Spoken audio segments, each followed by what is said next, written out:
Back in June of 2016, Valve released their second major piece of VR software, Destinations, as a response to the popularity of the photogrammetric demos found within the lab. Photogrammetry, for the uninformed, is the process of stitching together thousands of digital photos into viewable 3D environments. And back during the release of the lab, the ability to create your own photogrammetry scenes was complicated and incredibly limited. This is the void Destinations was originally set to fill, releasing with the workshop tools used to create Destinations. Following updates continued to refine the photogrammetric process, as well as add the turret singing, the first non-photo-based destination, quietly signaling a shift in focus of Destination as a piece of software, because every update that followed seemed more to do with social interaction in VR than lifelike VR environments. July 27th added multiplayer and avatars, September 21st added public lobbies and the arcade toss competitive minigame, October 28th added more social interactions, and January 31st, which added quests, more customization options for avatars, it's just hats, and interactive tools. And although a few examples of photogrammetry were added within these updates, the apparent focus of Destinations greatly shifted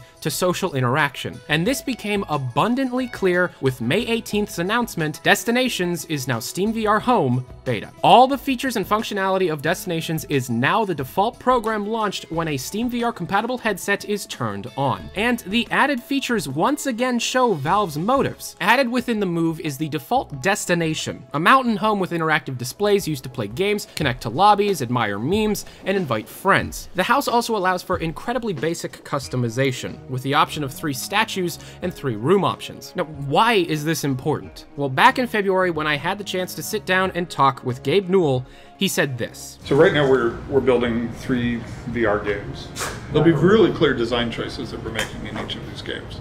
They're very different. In each, a game developer will be able to look at those and say, that was great, that was not as great, which is part of, from our point of view, that's a useful characteristic of these 3. 3 distinct design decisions are being made for these 3 full-length VR games, meaning they are 3 very different experiences, experimenting in 3 distinct genres to see what truly works in VR. Well, with the announcement of SteamVR and the future of Destinations, a social media platform and casual multiplayer online game can be removed from the list of possible candidates. Valve works by slowly adding features that don't really seem to fit within specific games to experiment with the design, and if the data shows that it works, they will continue in that direction. They tried it with hats in Team Fortress 2, Co-op Strike in Counter-Strike Global Offensive, and now Valve is slowly trying to create a VR social media platform with SteamVR Home. Future updates will increase the customization options of everything, and seeing how the whole experience is already heavily steeped in hats, I'm sure larger, meatier pieces of paid cosmetic content will be added in the future. Because the whole thing's free right now, how are they going to make money on it in the future? That's great, I still want to know why this is important. Well, I'll be addressing the overarching theory in a future video, but essentially, a VR MMO has been on the top of my list of one of the 3 VR games. Now that Destinations and now SteamVR Home fills that spot, one of 2 things is going to happen. 1, a completely new game will release. It might use a new IP, it might use an old IP. Or 2, and more likely, Left 4 Dead 3 is a VR cross-traditional game that combines both and is considered one of the 3 VR games.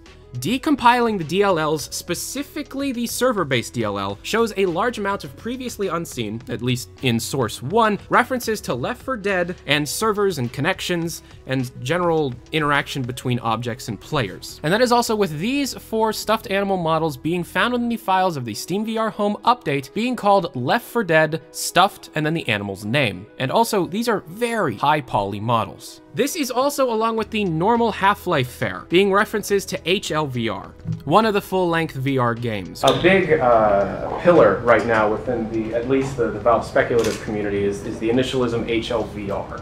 It's showing up in Dota 2, it's showing up in Destinations updates.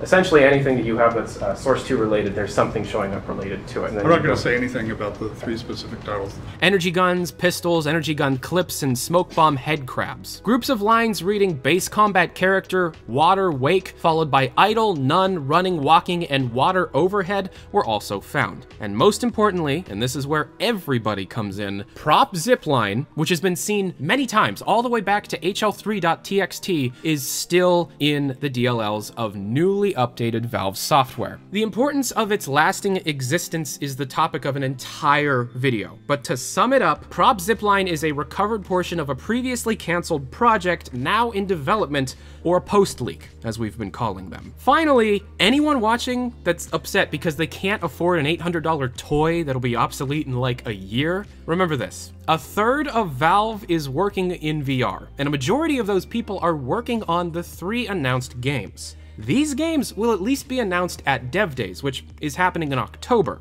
Once they're released, any team working on a game that's not expected to receive incremental content updates, which or 2 of them, will move on to other projects with the knowledge this VR endeavor has taught them. And the strides in VR, especially optimization, doesn't just apply to virtual reality. Anyways, this should be like the first of 4 VR videos I have planned. I don't know when they will come out, but they should come out when I get them done. The semester has been over for a little bit, and I'm finally back to being able to work as much as I possibly can. So Valve News Network's back, everybody. Let's have a celebratory cake in like a month or something. Thank you very much for watching. I'm Tyler McVicker. This is Valve News Network. Have a good day.